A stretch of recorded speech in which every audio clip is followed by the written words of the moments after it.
Hello everyone, my name is Bruce Marino. I'm going to be tying a Rhycophilia emerger, which is of course a caddis, and it's very prevalent on my home waters, the Farmington River. And I like to use this fly early in the spring, and I use it weighted and unweighted. My favorite way to use it is unweighted. Okay.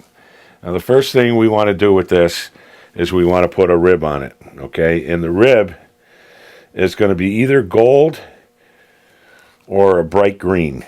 For all intensive purposes today we're going to use the gold. And we wrap that on and right down the bend, let it hang, and put on your body material, which I like to use. It's yarn. It's Aunt Lydia's. It's a 4-strand yarn. And this particular yarn, once it gets wet, it's really almost dead on to a Rhycophilia. So we just lash this on, start it up in the center to give it some thickness, and wrap back down the shank of the hook on the bend, come back to your tie-off spot, and then just send this through a couple of times, like such. It's very, very easy fly to tie. You tie it off. I'm going to put a couple more extra lashes on it. And then we rib it.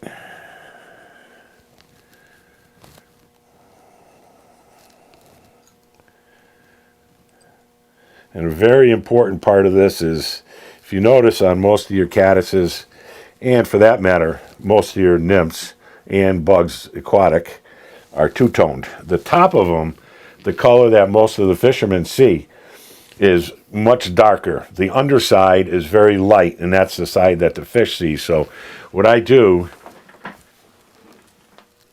is I darken up the top for the fishermen.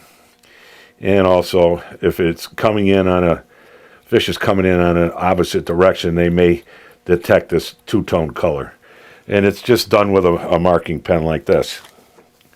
Now for the legs, I use a pheasant feather, and I take like 7 or 8 different pieces or barbules off of the stem,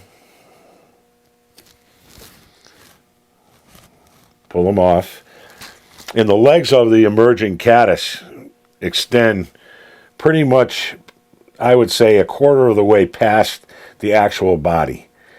And I just put a couple of wraps on that and then pull it in and lock it like such. Tie it off.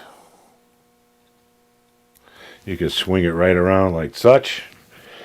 And the collar is my old favorite standby Ice Dub Peacock Black. And this is a fantastic material. This stuff traps air bubbles, and it pops off stuff, and it's easy to work with, and it really finishes off a bug nicely. And it's a matter of just slopping that on nice and easy. Like such. A quick whip finish. And you're done. That's finished business. And you can see how that looks. All two-toned and ribbed. That's your Caddis Emerging Pupa.